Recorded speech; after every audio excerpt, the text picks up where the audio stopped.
You don't have any notes. I know. I notes. You don't take notes. I notes. Okay, I can't make the joke twice in a row. You're one of those guys that just has it all in your mind. I thought your screen was off for a second, so I was going to say that you don't have any notes. But no, that is not the case. You're like, what are they called? I don't know. You're like those people. I actually saw a video recently. There was a guy on YouTube I saw. I don't know why it was in my recommended videos. But it was a guy on YouTube who, I guess he's got like a special memory or something. And he took what's called a human benchmark test. And he was terrible for like the speed of the typing and stuff. But then he does the memory stuff and he's like top 100 percentile. It's insane, this guy's memory. And he explained how he does it. He like looks at things, repeats it very slowly, sticks it into his mind like in a folder or a mind palace or something. And then he can grab from it whenever he wants. So I get that. I don't know how people do that. Well, it's a way of thinking where my mind works like that too. It's not that good. I would not do well on this test. We should try it. But to the folders thing, if you gave me something to remember and I thought about it, I could literally put it like in the back right of my mind. And it's like physically touching something or seeing something in a certain spot. Yeah, because one of the tests was you see a word. If it's a new word that you haven't seen it during this test, then you hit next or whatever. If it's a word that's been repeated, then you say repeated. And so even though he knew they were new words at the time, the first like 10 words, he would just stare at them for like a minute. Then go, okay, then click it, and then go to the next one. And then by the time it was nutty. It seems like he's studying, and that's not a thing that I do. Yeah, you don't study. I don't study at all. Did you study in school? Do your theater classes have tests and stuff? That's how I got through university pretty easy. So there were tests sometimes, like I'm blanking. Maybe there weren't tests. There were sometimes, and more like performance though. It was like, right? Yeah, performances. I mean, I have to memorize lines, but that's about the extent of it. That's fun though. Yeah, my finals were do a performance, so no paper pushing or anything like that. I remember I had an English class in high school where we had to recite a Shakespearean like monologue. Why? I don't know. We had to memorize it. It was like, this is like a theater class. See, those sorts of things. It was an English class. Yeah, those sorts of things are just to get students, I feel, to commit to a project and doing it. It's not actually learning anything for English. Yeah. It's like, thank God I know Shakespeare. Oof. Right. If you become a D&D, maybe you make a character that can spout it off, and now you don't need to look at your notes, and you're really cool. So I don't know. But, Shakespeare happened in some pretty cool times, didn't it? Yeah. Yeah? It was a little dangerous. People say the Renaissance was fun, but there's a lot of dangerous things too. The stuff he wrote about, those are some really interesting. I'm actually reading a book right now that takes place during one of his plays. I don't remember which one. People are interested in those things. How many books are you reading right now? 3. See, I want to say that I find that weird, but I can watch several anime at the same time. Sure. Well, 2 of them are historical, just straight historical. So it's easy to be like, okay, this is, I can pick up where I left off. And then one's like an actual straight on story. And that one, unfortunately, I haven't. I can't really say I've been reading it lately. So I guess I don't know if that counts. Yeah. I had it on break for a little bit. Yeah. I feel like watching things this one right here is the same as reading. Not really. But I can't even read manga. So the next analog to reading that I probably could do a good amount of, I suck at. Damn. But going back to it, Shakespeare. Okay, yeah. Sorry. Back to Shakespeare. This is a terrible segue, and I'm sure you can tell at this point. Dangerous place, right? Old England, or wherever he lived from. Where was he at? That was an old England. Some people say I look like Shakespeare. Not anymore. I shaved my mustache, so you can't. Probably not anymore. His studio stage burned down at one point. That's pretty dangerous. Yeah. Oh God, what was that? What was it called? I can't remember. Oh, I've seen it. Every single professor that would Rose. That doesn't sound right. Rose Theater. No? Oh. Rose Theater. Maybe. Yeah. Okay, now we gotta know. Check. Yeah, I'll fact check. If I'm incorrect, because this is literally shit that I learned about almost every single year of school all the time. Yeah. And he was giving me shit on not having my notes. I think my iPad's like actually dead. Yeah. It's just sitting here. So those of you that scrub through, you won't know. But those of you that watch through the whole thing, you can laugh at me together. Say that comment, like, he's such an idiot. It's the Rose Theater. Rose Theater? Globe Theater. Globe Theater. The Rose Theater existed. Globe Theater, yeah. I don't know. I've never heard, but I remember they did rebuild it, though.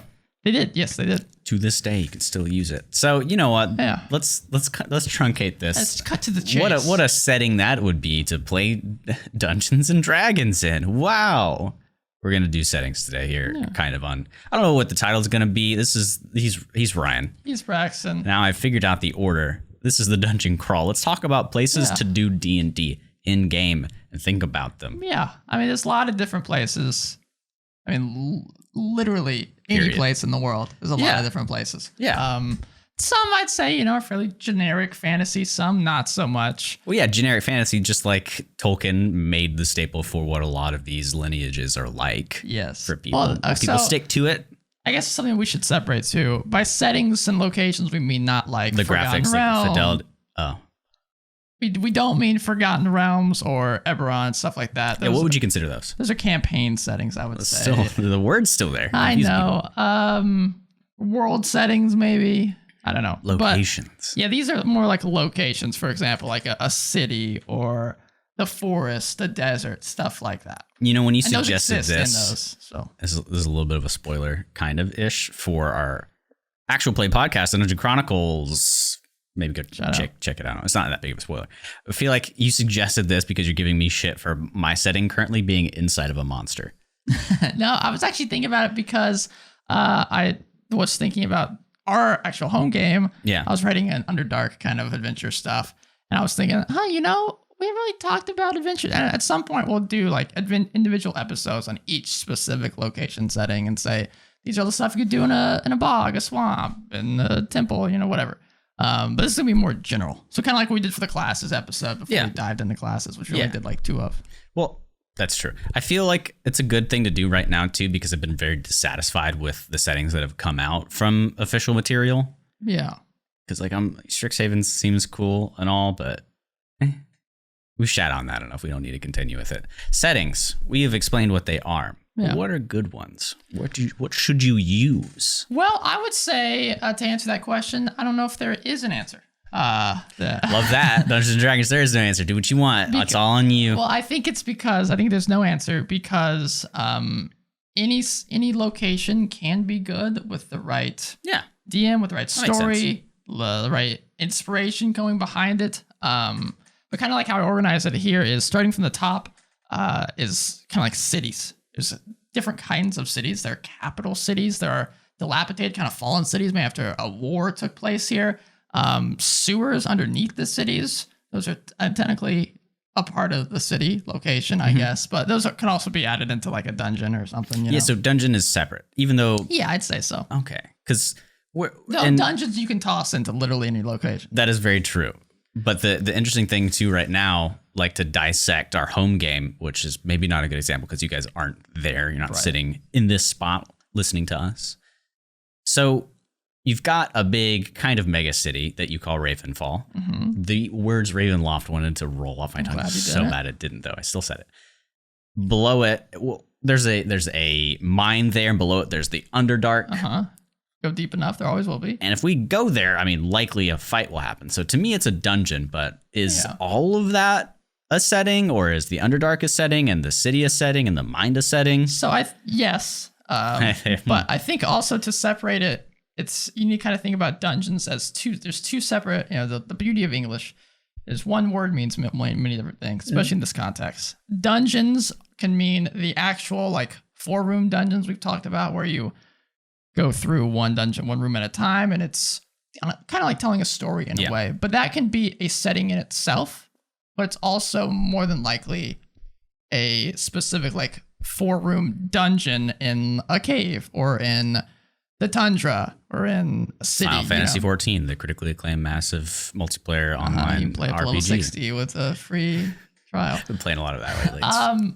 But then there's also the other side that's just straight, there's the setting of a dungeon, which is typical, bottom of a castle. Like the backdrop. A prison, yeah. More or less. So there's 2 separate ways you can look at just a straight dungeon. So I'm probably going to use dungeon for specifically talking about a 4-room kind of encounter kind of dungeon, not the location specific. The crawl, the experience. So basically what we're going to be talking about today is, I mentioned the cities. As you can see, the whole point of it is to talk about the different ways you can use these locations. Because you could just use a city, and that's, fun and interesting. And this really isn't exclusive to D&D either. Sure, very, very system and just kind of RPG tabletop kind of stuff. Yeah. But cities, you could just leave it as a city, and that's fun, interesting, whatever. Tough to run, but fun and interesting. I suck at it. They're hard. They're very hard. That's why you're in a monster right now. You're very far from any. It got you guys out of there. That's how you do it. But then, like I mentioned, the dilapidated falling city. That's a completely different atmosphere. And my next option here are forts and keeps. I like forts. Forts, dilapidated forts. Yeah, because you can tell cool stories. Why did this fall apart? Same with cities. Why did it fall apart? You can get into some war themes, some heavy, interesting themes like that. Steer away from the politics. It's boring stuff. Nah, you can make it good. But the interesting about forts and keeps too, similar to the greater setting of a dungeon, I think you can add a fort or a keep to literally any other setting too. You can have a fort in the Arctic. You can have a fort in a forest. You can have a fort in a desert. It can be anywhere in the world. Yeah. But once you kind of get inside the fort, I think it's very much kind of its own unique space. Of course, if you're in a tundra, everyone's going to be wearing different things than if they're in a desert. Yeah. So that's stuff you got to think about. The architecture might look different, but for the most part, it's kind of like a self-contained city inside the fort as well. Yeah. The reason I like dilapidated too is it kind of throws all that out the window. The expectation that there was probably like this was used to protect something valuable or to station somewhere to be like a waypoint for our travelers. Or everybody's dead and there's ghosts. Yeah, well, it's interesting to think, this, like you mentioned, this was set up as a way to protect whatever's in here. Almost always, yeah. Or protect the people after, the people past this for how did it fall? Yeah. Why would it fall? If it's supposed to be this, really important place, maybe there was something in here that was stolen, or the party was sent here and the people of the city or the people that sent them here didn't know this fort had fallen either. And so that adds a whole new extra twist to it. These are almost the things that whenever you're making your campaign too, that you can minimally effort wise sprinkle around, like just making simple settings. So maybe use this video as inspiration for that too. And I would even toss castles into the same kind of category for forts and keeps and stuff. But castles, maybe the castle has a keep. Yeah, but castles are also a whole nother beast as well. That's if you think of a fort as a city, a castle's like a capital big city. So there's like an infested whale carcass at the bottom of the ocean. There's just so much going on there. Yes, yeah, that's a very grotesque way to say it, but I mean, he's not wrong. I just watched a lot of 4K oceanic videos with people talking in the background of it. I have interests. No, I feel like I don't know a lot about castles in terms of just the micro society that is within it, but you've probably read a ton of stuff. There's some really cool books and some really interesting documentaries on it. You can find on YouTube for free. They're like 30, 40 minutes. I can't remember the guy's name. I actually have one of the books here. Toss that to the side. The Time Traveler's Guide to Medieval England. There's also like a Time Traveler's Guide to Victoria, England or something like that. But there's a whole section there just about castles. So if you're interested to check it out, it's written by, I want to say, I can't remember if it's either that guy or the documentary. One of the two is done by the guy that's in one of the guys in the troupe for Monty Python. Oh, wow. So it's really interesting. It's done very well. Kind of as a separate category, but I would almost toss it into forts and keeps is... Every time you say that, I just feel like you're about to rap. But a wizard's tower. That's kind of its own separate entity, but you can either make it kind of antagonistic to the parties. Maybe the wizard's not here anymore and the party's trying to get through all the traps and intricacies of the tower, or it's I can't say it's a spoiler for a adventure module. What? I can't say it. Well, but in some adventures, you've got a floating tower in our home game. Yeah, there's goes around. That's spooky. Yes, yeah, floating towers. But I think the interesting about mage towers is you get a lot more leeway, I think, with that because there's some arcane power in this. Yeah, floating tower, a tower that moves from place to place, or some interesting tower off in the distance that the people in the town are like, that guy's weird. He never comes down from there, but somehow we see his people that work for him every so often, and we feel like he's listening to every little word that he says or that we say. You've got the person who rules the town, and then you've got the wizard who like basically influences everything that's going on in the town. Yeah, it's really shit. Maybe he's just reading. You don't know. You don't know he's up. Go knock on his door. Say hi. He could be a nice guy. New best friend? Probably not. Probably not. And then we got religious kind of locations. And this is your temples, your monasteries, your chapels, and I would even say your tombs as well. You've always done pretty good at those. They're fun. They're very interesting because, again, it's kind of like a self-contained city. Granted, you can have those in any location that I'm going to cover here in a little bit, but you can have those basically be its own place, a safe haven for the party, or, again, if it's a dilapidated fallen one, that's not usually a good thing. A Desecrated Temples. Use settings to create an expectation within your party. Temple equals safe. Then throw them a temple where you're like, oh, do a religion check. You're not quite sure what that symbol represents. They go in, it's a fucking evil god, and they get murdered, and it's an adventure. Yeah, it's a god you don't recognize. It's usually not a good sign. Usually not, but if you're a sneaky DM with your, I guess, checks on things, and your players aren't like, oh, I rolled poorly, so this is going to be bad. Right. You can work through it. I even like the idea of a temple that maybe you recognize the god for, but the priests there have been twisted by something, or they believe their god is speaking to them, but it's just like some evil deity is messing with them to try to control them. Sounds familiar. And so then like underneath the temple is where like the fun things, and by fun things I mean dark rituals. Sounds and familiar. Terrible things. I think that could be really cool. The party's like, hey, we're in a fun, happy location, and then they hear, screams or someone's getting dragged while they're sleeping, and they're like, what the hell's going on? Every setting might have its dark underbelly. Yeah, it adds for some intricacies, and then we got tombs. That's ripe for undead. Can I say something? And if our good friend Joe ever listens to this episode, anytime I've played a Dark Souls game and I run into a tomb, I just flash back to the catacombs in Dark Souls 1, and I have an aneurysm. Don't put tombs in your games. Did you run there first? I did once, yeah. Yeah, that hurts. They did that on purpose. They did. 100%. They definitely did. And then Tomb of the Giant, like that shit's just fucking crazy. So yeah, I think the Skyrim Draugrs and stuff. Oh, I've been through many of those. Yeah, I hate those guys. Don't overuse your settings. No, don't overuse them, and don't overuse the monsters in them. Sure, it's a tomb, skeletons, whatever. Spice up some stuff. I like going through the monster manual. I've done it a little bit, but it's fun to go through the monster manual, and a lot of them will say where they're from, what locations, but sometimes they won't. So you can kind of make up your own location. Yeah.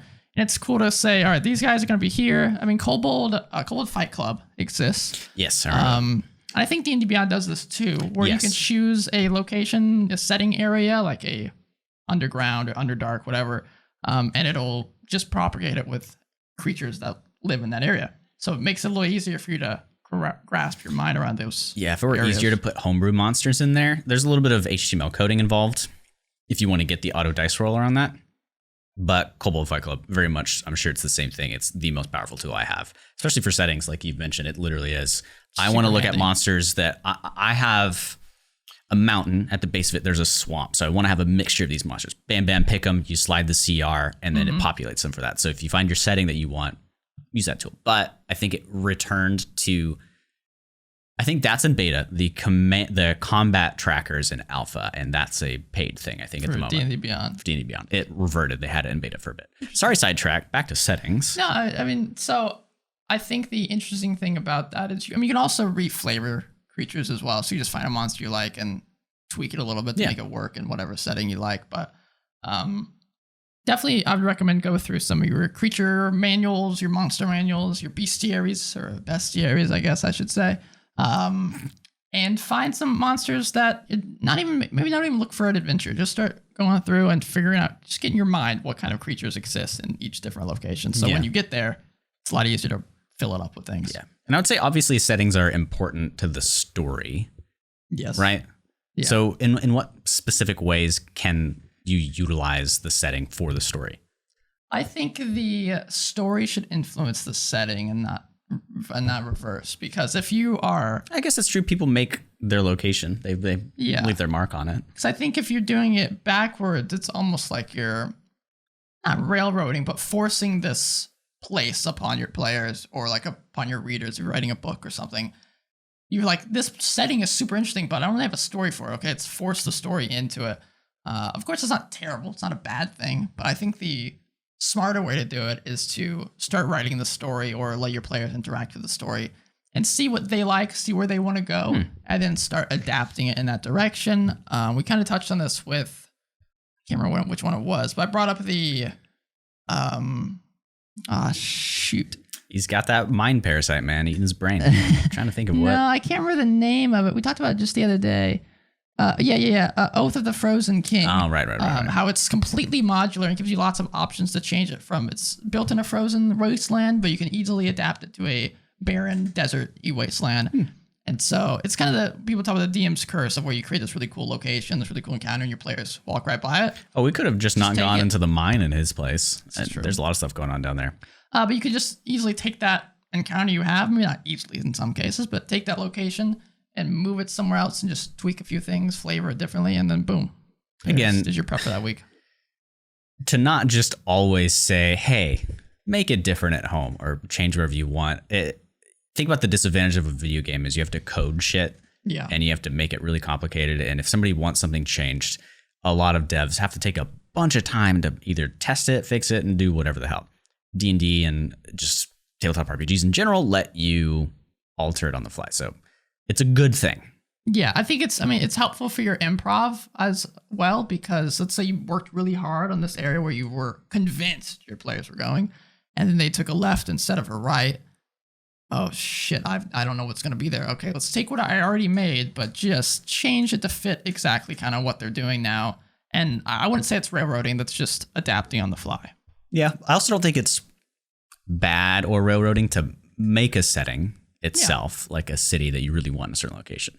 If you're okay with it. We should do an episode on railroading. So I think it's misused a lot. That would be another very clickbaity title. That would be easy to do. So moving on to what I would say is the most popular location in D&D. I mean, popular in the way that I think it's most D&D encounters and adventures take place here.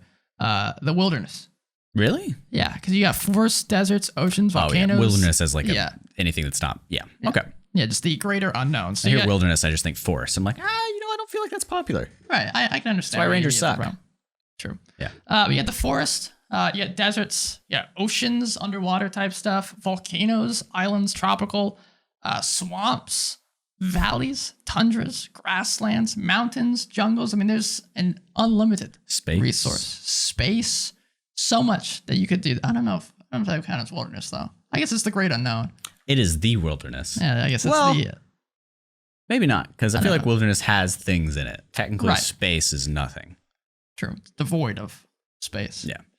But the interesting thing about those is, again, you can just easily take a forest and, whoop-de-doo, fun. But I think you can take each one of those locations and make something interesting. And we've kind of talked about this when we talk about traveling, but adding cool landmarks to these different places and thinking of things that would exist and what we talked about before, looking at the Kobold Fight Club or D&D Beyond and finding the creatures that exist in these locations. Give hints to what creatures exist here. If there's a bunch of ogres around, maybe there's bodies that are left, but they're like picked clean of food or something, or you see large bones, trees are knocked down. The party's like, what's going on here? You're in some sort of...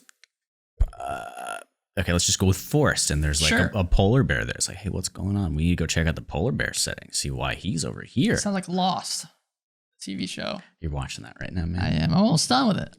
Second time watching it. There's some sort of saying about you are what you eat. It's not that one, but it gets the point across. Yeah, well, I think that's what makes at least the beginning of Lost was so interesting. People was like, oh, it's just a fun little island, and then there's like, oh, there's a polar bear here. Oh, there's a creepy monster creature. It changes this normal location and makes it spicy. I know almost nothing about it, so every time somebody tells me something about Lost, I think it's something entirely different. Makes me kind of lost. It's an interesting show.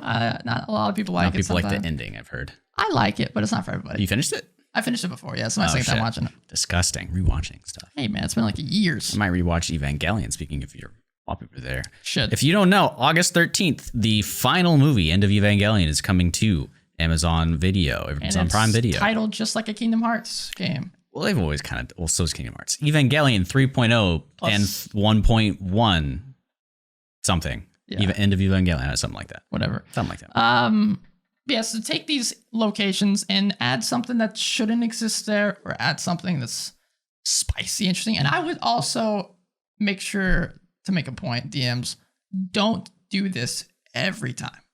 I think making sure every single location is extremely unique can be A, draining for you as a DM, and B, the party be like, okay, every single place we go. Because think about real life, and granted we play D&D to get away from real life, but true. But if you're going for a really immersive campaign, every place you go, it's not super interesting. Sometimes you just gotta get there. Yeah. So you can make travel interesting in other ways. You can still be a very typical forest. I do want to say that in my case, and you all might be the same, I get hyper focused on what my players are feeling and perceiving when I'm doing specifically travel and going through settings. So I guess it's just a form of anxiety, and some people can't get past that.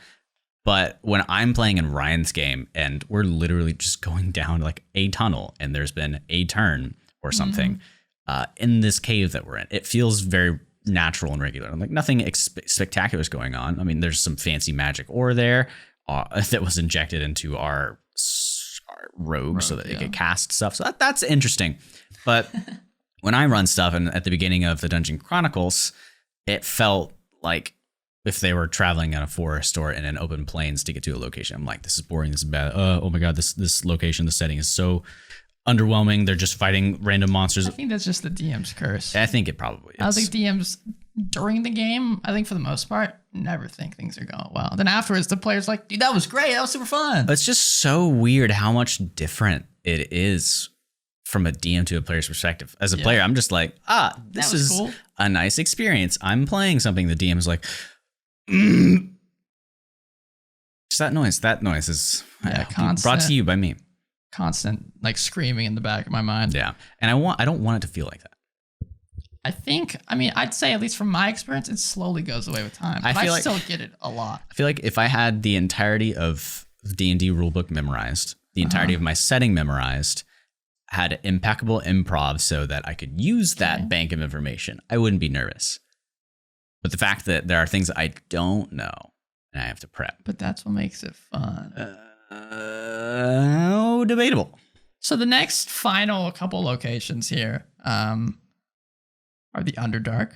That's where we get to like the exotic, crazy locations. We're getting to the plains, and that's all he wants to talk about. Yeah, the Underdark, crazy. This is where the dungeons or the caves of your world get blown out of proportion. This is the Mines of Moria type stuff where there's things deeper. You're already pretty deep, but then there's things deeper and scarier and deadlier. And I think what's interesting about stuff like that is it really lets you start thinking about the ecology and the location, like the people that live in these locations, because there are individuals and creatures and people that live down here. It's like, what's different about a city on the surface versus a city in the Underdark?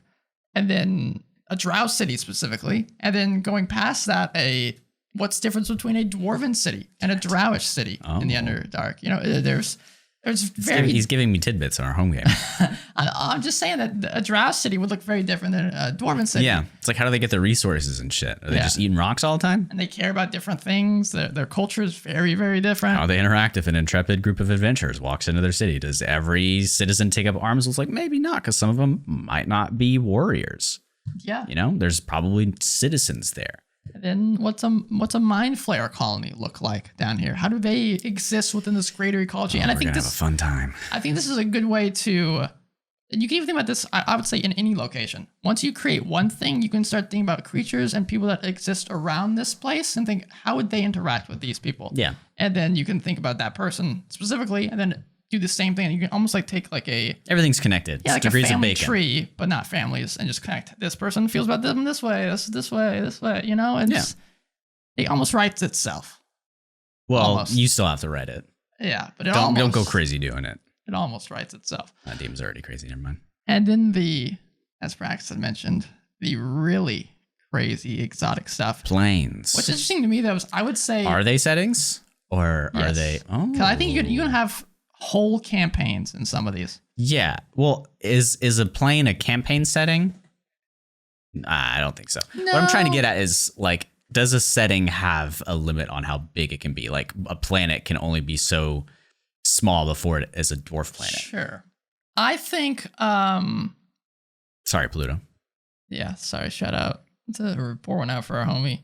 I think the interesting thing about planes, as we mentioned previously, is they can be kind of like a square is a rectangle, but a rectangle is not a. I love that saying. And nobody ever understands what it means. Yeah, a square is a rectangle, but a rectangle is not a square. So it's like a not plane. Always. You can have an adventure in a. I don't remember.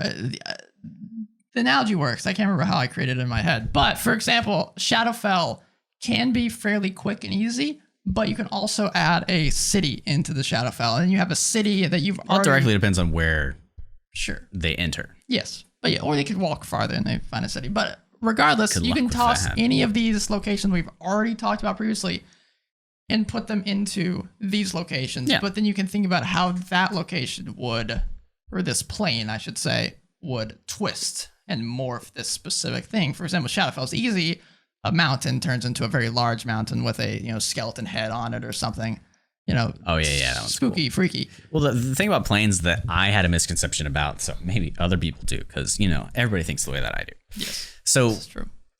I used to think that planes were out in space. I don't know why. And then I used to think like the astral plane was space, and that's not the case. Like, no, on the material plane, there is space and there's stuff out there. Yeah. There's the astral plane, which has everything that's on the material plane, just in kind of an ethereal form and a bunch of other weird That's the space ethereal power. plane. Isn't that what I just said? The ethereal plane. They said astral. Same difference. But it took me until I think our planes episode to be like, oh, so these planes are just alternate dimensions, kind of. Yeah. Kind of. At least of the Shadowfell and Feywild are reflections. Yeah, you guys can go check our planar episode to get a little more in-depth information. But there's like the close ones that are right next to the material plane. Then there's the outer rim. There's some fun diagrams. Whatever. Outer rim. Yeah. But then you got the abyss, the hells, and there's a lot more. And each one of those is very unique, very different. And some of them even inside the plane itself, each, should we say, layer? Like abyss. Or I guess I'll just say layer. Each layer is very different from the layer previously. Yeah. The abyss or the different layers of hell. So it's very interesting to think about. Some of them can have you can probably have a whole campaign in one of these. And as I'll get to in a second, D&D does this often. Or you can have, kind of cross-planar travel moving through the astral sea. A lot of cool stuff you can do with the planes. Yeah.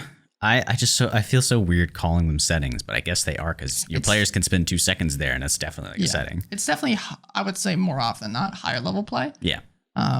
But there are some, for example, I guess now we can talk about it. Descent into Avernus takes place almost entirely within the Hells. There's some good shit in that. There's some really cool stuff. But I'd also even call it like an urban setting a little bit too, because there's some cities that are in Avernus. Yeah. But so I made this list here that talked about all the different setting or adventure modules that D&D has created. Damn. And then thought about the settings and thought about how they've used them and how they haven't used them. So Phandelver is basically like a forest urban town with some caves. Pretty standard stuff, but it's a beginner box. It should be. Then we got the Tyranny of Dragons, which is kind of dungeons, some swamps, forests. I'd say a few strongholds, some temples, and then a town. Yeah. Nice. That was weird because they split it up into 2 separate books. I need to read that. They got Horde of the Dragon Queen, and then Revenge of Dragons. I don't know, or something like that. Then Princes of the Apocalypse has some dungeons, forest caves, some underwater stuff, some strongholds, and urban. Then we have Out of the Abyss, which is 100% Underdark. I guess again, cities-ish down there, but it should be called In the Abyss. Don't dwell on that. Please move forward. Yeah. Curse of Strahd, dungeons, forests, swamps, mountains, temples, strongholds, and urban-ish. I mean, it's definitely, Curse of Strahd is very much kind of its own setting. Obviously, it's in Ravenloft type of stuff, but Storm King's Thunder, which is a fairly interesting campaign. More mountains, forests, caves, underwater, stronghold, urban. You're kind of catching a trend here. There's a lot of forests that are going on. Mm-hmm. Tomb of Annihilation, just kind of straight jungles and dungeons with a little bit of city urban stuff. Very interesting, very unique. Then we got Ghosts of Saltmarsh, just straight kind of oceans, obviously swamps, urban. Descended to Avernus, we talk about Hells. And finally, Icewind Dale, Tundra. That's every setting. And then, adventure modules. Oh, okay. I didn't do the ones that have a lot in them. Mm-hmm. But yeah, Icewind Dale is mainly Tundra, but then it gets a little crazy near the end with some dungeonies. Good shit. Well, the end of it is. I think it's interesting to think, I guess coming soon, there's the Feywild book that's going to be happening. Yeah. Strixhaven, I guess, would be a urban... It depends on where the thing is. I'm curious if it's going to take place, if they're just going to do a Strixhaven setting book of like the... I mean, what would... Yeah. If there's going to be stuff around it. Yeah, what would you consider Harry Potter if it was just a college? I'd say urban. Yeah. Kind of a mixture. I mean, it's a hodgepodge of people from everywhere, but it definitely kind of feels urban. Or maybe school is a setting all on its own. That's the word. I guess maybe a little bit. Yeah. There's no deserts, man. I want a desert adventure. Should I derail our party and take us to the desert in your campaign? Let's do it. It sounds fun. I mean, Dark Sun is out there. I've been talking about that for a while. And hey, maybe Dark Sun's going to be the next book that's coming out in between the two of these. No, it's going to be D&D stuff. So the thing not D&D, Magic the Gathering stuff. The thing I wanted to say too, I had this thought in the shower, and as I'm currently pulling it out of the dredges of the thing that's trying to eat the thought. Settings, I got it. Nice. That was a close one. I physically felt it leaving my brain. You lean forward, I lean forward. Am I the monkey? I'm the monkey. So monkey do. Whenever you hear a story about Dungeons and Dragons from a player who got really excited about something that they did, it's either we fought, met, or were in at. So settings are a huge part of what players remember. So that's why I think Ryan suggested this episode topic, because it's a really impactful and important part of the game itself. It's not something that has to be set in stone, but that's what people remember, where they are, who they met, and what they did. It's your backbone. Yeah, for sure. Definitely. And allows, what's some of my favorite stuff is when you hang out with people outside the game or something, and then people are like, where? Well, you spend like 15, 20 minutes, sometimes the entire time you're hanging out with them, just talking about things that have happened in your fake kind of world. And everyone around you is like, what are they talking about? Fuck? But it makes it gives it this. How many tentacles? It gives it this living, breathing kind of quality to it. Yeah. That's why I think they're important. It gives you lots of stuff to play around with and make the world feel lived in. Yeah, that's why that kind of proves my point home that I feel the settings that WotC have been making have been kind of lacking lately. Right. They haven't been at the forefront, so to speak. But I don't think they try to focus on that, because if they do, then people might be like, well, I'm just going to put this somewhere else, which is entirely fine. But I think they see the wasted effort that they do. Sure. And that's why they're trimming so much stuff. I think they put so much emphasis on their super generic settings, because I mean that's the ones that everyone knows. Like Forgotten Realms is that's the typical fantasy D&D setting, but everyone knows it. Dragonlance is fairly similar. That sounds fun. And then we got Eberron and stuff, which start to kind of branch out. They did do an Eberron setting book, so good for them. I think 4th edition and 3rd edition had a lot more of these kind of fun, weird, wacky settings. And I kind of wish Pathfinder did stuff like that, but they kind of, they are a setting in a way. Galarian, all their adventures take place within there. So there's not too much they can do. Granted, Galarian's pretty big. So each setting or each book is very unique and very interesting. Do you feel like that? I guess they needed to release a setting with the book because it makes it easier to play rather than somebody having to make their own thing. But down the line, do you think it kind of hinders them because people are like, well, no, it's set in this and I want to do it somewhere else. And if it's Pathfinder, I kind of have to do it in Galarian. Maybe. Because the way they presented it in the beginning, not to make this a Pathfinder episode, or maybe we should, because that one's popping off. Thanks for listening, everybody. Thanks for listening. But I feel like if I were to read that, I did read it. The impression I got was, well, this is in Galarian. It's such a big part of it that, unless I want to do Galarian, I'm not going to play Pathfinder. Yeah, I mean, I'm curious because I haven't kept up with all of the D&D news and history over the years. I'm curious how long it took for them to establish the Forgotten Realms, to decide to establish Dragonlance and these other settings.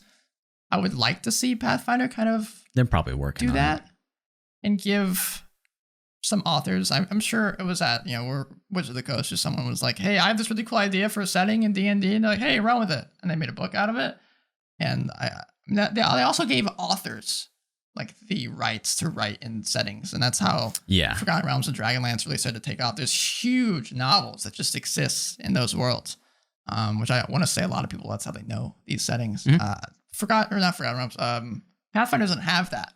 They don't have authors, as far as I'm aware. They could just writing in their worlds. They have cool games, very interesting games. They've got you writing in their world. The viewer, the DM, the GM. Careful. Sorry. You don't want to step on any toes. I don't know where we're sitting at in terms of time. I feel like we've kind of hit it home. Yeah. Settings, again, are, I feel like, one of the important pillars that make up your D&D game. If you do pitches for your players, because you guys have been playing for a while, when you pitch a campaign, it's definitely going to be a part of it. Where are we going? Where are we starting? Does it sound cool? I don't want to be there. I want to be over where Jeffrey said we're going to be playing, in this cool place that I can't think of because I'm terrible. Yeah. Don't be afraid to make it. Don't be afraid. Generic. Or either. be very afraid. Don't be afraid. Good shit. Good shit. So, if you're interested in more of the things that we talk about and do, first off, subscribe to our YouTube channel because apparently that's where we get more people. Our podcast stuff, I feel like almost everybody sees this, has like a consistent viewership, but YouTube is where it's like, well, guess this one was just popular, or this one's just YouTube algorithm is very volatile. Strange. Very, very strange. Sus, Mogus. That's all I'll do there. If you want to talk to us on Instagram, which I don't do too much anymore, I just do Twitter because that's all I have the effort for. We post a few we do post. I think Instagram's like our life, what we're doing. Yeah, kind of. So in that vein, at Dungeon Crawl Pod, for both of them, I usually post clips. Now I have crept tiny spoilers into the previews of the Dungeon Chronicles. So if you want to see a little bit of a cut of an episode or the intro that we do, jump on there. Every week I post one preview for both of our podcasts. Every other week for Chronicles, but we'll explain that in a second. Every single week there's previews and stuff. I almost posted last night that, what was it? It's gone, never mind. If you want to send us an email, thedungeoncrawlpod@gmail.com. That's our shtick. And then Discord, if you want to talk to us right away, like right now, jump in there. I will get that notification and I'll message you. That is where it is. And where's the Linktree? In the description of whatever the hell you're listening to right now. Do have a YouTube. I mentioned Dungeon Crawl the Dungeon Crawl. Just search the Dungeon Crawl podcast. You'll find us. Yeah. We're hopefully bumping up there in terms of where we're sitting on the list of things, so you don't have to scroll down too much. And then hop into the setting of Apple Podcasts and rate us 5 stars on there because it really does help us out a lot. Yeah, I think it does. To people hopping into our YouTube, thumbsing it up and making a comment, it raises up in the algorithm, gets more eyes on it. So if you really want to support the podcast, that's the way to do it. Can I say there's a lot of creators on YouTube that I see get their like break in the YouTube algorithm. Habby something, I don't know. He's a VR YouTube content creator, and he got a huge spike in subscriptions. And he's like, I read every single comment, and blah blah blah. We get 17 on one video, and I'm overwhelmed. Granted, they were all like a lot of words. A lot of really reading's hard for me. Helping us. This is what we always say. If we say something wrong, then please correct us. People genuinely like jumping in and then contributing to the conversation. That's what I've been looking for this whole time. Maybe that's a really good example of how inviting the Pathfinder community is. So if you're worried about jumping to Pathfinder, either A, go give that, well, actually not A, go listen to that episode. Great episode if you haven't. And then second of all, don't be afraid. Give it a shot. Mm-hmm. It's worth trying. We haven't tried it yet, but we're thinking about it. Right now, I'm thinking about D&D as like an hourglass, and below it is Pathfinder. And the little part of the glass that dictates how much sand goes through has been really tight. As D&D and WotC's kind of, going blizzard a bit in terms of how they're doing things. These great giants of gaming are kind of falling flat as they leave. That little hole is opening up. I kind of view it as, in a game that you're playing, a RPG, you have your little quest log. There's that one quest that you just have sitting there for ages. Like, I'll finally do it. You keep seeing it whenever you open up your RPG journal and you look into it and you see it. It's something that I want to do at some point. Just have not. I don't think I've leveled up enough. You do it and then it knocks your socks off. I could. I might do it and never turn back. If you want to play. There's a comment on the YouTube video that said someone thinks that we're ready for it, that we look like we're down for Pathfinder. They could see our teeth, our mouths watering. Yeah, we're hyped. I think that's pretty much how it is. Whenever you have played D&D and it's done its job of being kind of an introduction to it, while it does have plenty of room for advanced play, absolutely does. That's when you start shopping around. And I think Ryan had an analogy last time that I put in a tweet. It's like you're in a religion. It's okay to look at others and consider them. Figure your stuff out, not JRPGs. MMORPGs. Asmongold just went from WoW to Final Fantasy, and he's loving it. But there's a loud minority. You've seen all this stuff in Final Fantasy where they're like, keep him out of here, harass him and stuff, and they're getting banned. And it's hilarious. We're watching the same stuff on YouTube. Crazy. Well, it's what's big right now. What's big right now. All right. Who's who? He's been Ryan. He's Braxton. Thanks for doing the crawl. Thanks for crawling with us. That actually happens after that. We've been the dungeon bungo. Wongo bungo. Thanks for calling with us. We'll be back next week with something really good, and we're close to 102 years. So sorry, 100 episodes and 2 years anniversary. Yeah, iPad doesn't work, but calendar-wise, this was our 94th? 96, I believe. This is our 96th episode? Yeah, 96. So we have 4 more weeks left, I believe. And then when that episode comes out, it will have happened so that our second year happens, and that episode will be our 100th. It's crazy. It is kind of crazy. So we're compiling questions, get in the Discord, send us some stuff, tweet at us. The hashtags we are hashtag TD Crawl and TD Chronicles, The Dungeon, and etc. Pretty ingenious, I know. Thank you. Thanks for listening, guys. Thank you. I'm going to go play Magic the Gathering. Hell yeah. Cardboard Crack, everybody. I'm yeah. Well, because they all got cool decks. I want some cool decks. Yeah. So now I got to keep up with them. Yeah. There's some pretty good budget ones. So that's where I'm going to start. Yeah. We got a lot of stuff you can use. Yeah. You got to have your own. See you next time. Peace.